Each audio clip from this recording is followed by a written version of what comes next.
Hello everyone, welcome to the online platform of Dhruvid academy. तो मैं हाजिर हूँ आप सभी के सामने नेट दिसंबर 2025 के एक और सवाल के साथ, जो रिएक्शन मैकेनिज्म का सवाल था, पार्ट सी का।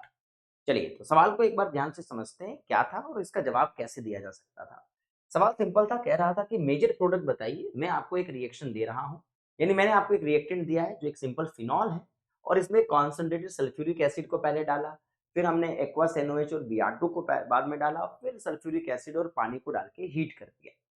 अब ये 3 स्टेप की रिएक्शन थी। पहला स्टेप आपको बता रहा था कि भई यहाँ पे कॉन्सन्ट्रेटेड सल्फ्यूरिक एसिड आपने डाला है, तो ये एक तरीके का सल्फोनेशन का सवाल था। तो पहला जो हमारा क्वेश्चन था, पहला जो स्टेप था, वो एक सल्फोनेशन का सवाल था।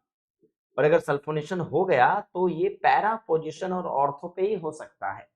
और क्योंकि ये डायरेक्टिंग ग्रुप ऑर्थो और पैरा है, तो बल्कि ग्रुप जो आते हैं वो पैरा पोजीशन पे जाके जुड़ जाते हैं। तो पहला स्टेप नंबर 1 तो हमारा ये हो गया।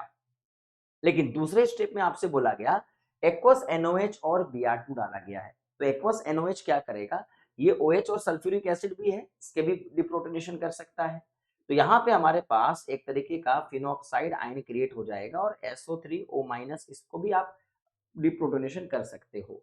लेकिन Br2 जो है वो कहाँ अटैक करेगा, तो और ये जो ग्रुप है O- यही एक डायरेक्टिंग ग्रुप है, इसी के रिस्पेक्ट में बातचीत होगी। पैरा तो यहाँ कोई काम का है नहीं क्योंकि वो ब्लॉक हो चुका है, और पैरा की जगह ऑर्थो पोजीशन पे ही ब्रोमिनेशन किया जा सकता है। और साथ के साथ ये विड्रॉइंग ग्रुप के लगने से ब्रोमिनेशन जो होती है वो एक ही जगह पे फिक्स हो जाएंगी, क्योंकि अगर आप नॉर्मल फिनॉल का बेसिक कंडीशन ब्रोमिनेशन करते तो ट्राई ब्रोमो प्रोडक्ट फॉर्म होता।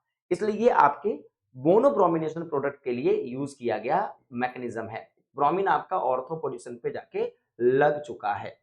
उसके बाद ये कह रहा है कि बाद में सल्फ्यूरिक एसिड और हीट कर दोगे तो यहाँ पे पहला काम O- जो है वो प्रोटोनेट होके वापस से OH में बदल जाएंगे।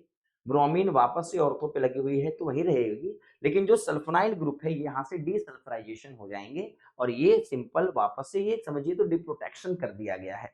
इसका मतलब हमारे सामने जो प्रोडक्ट है सल्फोनाइल ग्रुप मौजूद बिल्कुल भी नहीं रहेंगे, ये तो पक्की बात है। तो सल्फर वाला ग्रुप तो रहेगा ही नहीं, इसको हटा दीजिए, लेकिन ऑर्थो पे हमारा ब्रोमीन लगा हुआ मिलेगा, ये पक्की बात है। इसलिए बी ऑप्शन यहाँ पे करेक्ट था। तो ये रिएक्शन मैकेनिज्म का एरोमेटिक सब्स्टिट्यूशन का जो सवाल था, कैसा लगा कमेंट बॉक्स में जरूर बताइएगा। पार्ट सी में पूछा जाने वाला 4 नंबर का सवाल। Thank you so much.